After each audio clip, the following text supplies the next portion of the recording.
The rain had just begun to fall, a soft rhythm against the studio window. Inside, Pang, our quiet guitarist, cradled her instrument. She was here for rehearsal, nothing more. But then, the door opened, and Mint walked in. Mint was the new vocalist, and from the first note she hummed, a soft, warm tone that filled the room. Something in Pang's heart shifted. Mint was like sunlight personified, careless, free, and so incredibly warm. Her laughter echoed off the soundproof walls, and she had this way of making everyone feel like they were the only person in the room. Pang, on the other hand, lived behind her guitar. She was careful, reserved, her deepest feelings tangled up in melodies she could never seem to finish. She was the shadow to Mint's light. Their connection began, as it often does, with the music. What started as professional practice sessions soon bled into the late hours of the night. These weren't just rehearsals anymore. They were long, winding conversations about dreams, fears, and the kind of love you only read about in books. Pang found herself writing songs that felt like they were born from Mint's voice, and Mint would add lyrics that sounded like confessions whispered directly into Pang's ear.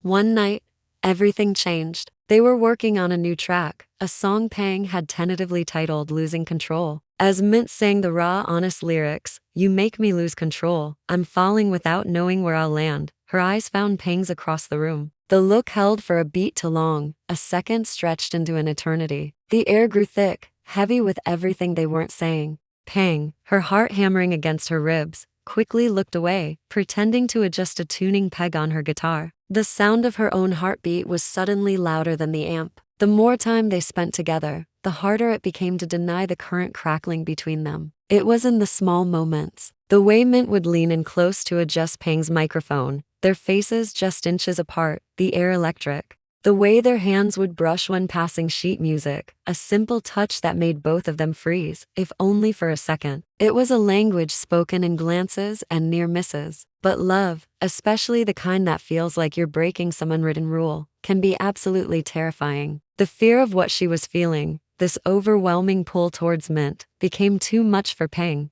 She started to pull away, creating a distance she hoped would protect her heart. She became quieter, more withdrawn, building her walls back up, brick by brick. Mint noticed almost immediately. The warmth in the room seemed to cool whenever Pang retreated. One evening, after a particularly strained practice, Mint approached her, her voice soft and full of concern. "Did I do something wrong?" she asked, her eyes searching Pang's for an answer. Pang couldn't bring herself to look at her. She just shook her head, her gaze fixed on the floor. "No, it's not you," she mumbled. "It's me. I need some space." Mint managed a small, sad smile, but her voice trembled just slightly. "You can have all the space you need, Pang," she said, "but you can't stop what the music already knows." Her words hung in the air long after she left the room. Their next big performance was a love song. The irony was almost suffocating, given the silent tension that now burned between them. As they stepped onto the stage, the dim lights cast long shadows, mirroring the unspoken feelings in the room. When the music started, Mint began to sing,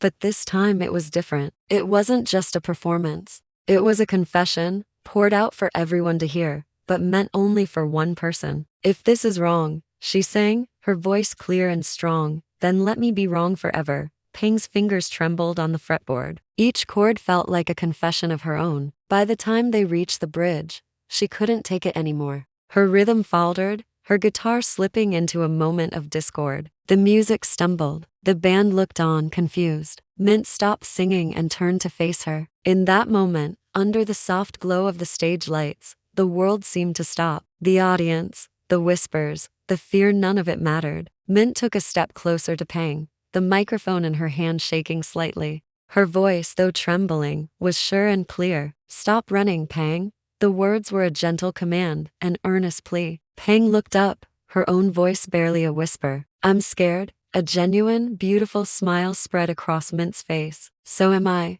she replied. And then, in a pause that felt like a lifetime, she leaned in. Their lips met in a quiet, hesitant kiss that felt like every unsung lyric finally finding its melody. It was a kiss that tasted of fear and hope and the sweet relief of surrender. The crowd erupted, thinking it was a choreographed part of the show, a piece of stagecraft. But for Pang and Mint, It was the only thing that had ever felt truly real. Backstage, after the show, the silence was deafening, broken only by the sound of their own racing hearts. They sat side by side, the adrenaline slowly fading, leaving behind a fragile sense of wonder. Was that real? Peng finally asked, her voice small. Mint turned to her and laughed, a sound that was pure joy. She brushed a stray strand of hair from Peng's face. It was the most real thing I've ever done, she said. That night, the walls Peng had so carefully built around her heart began to crumble. She started to understand that love doesn't need to be neat or fit into predefined boxes. It just needs to be true. Weeks later,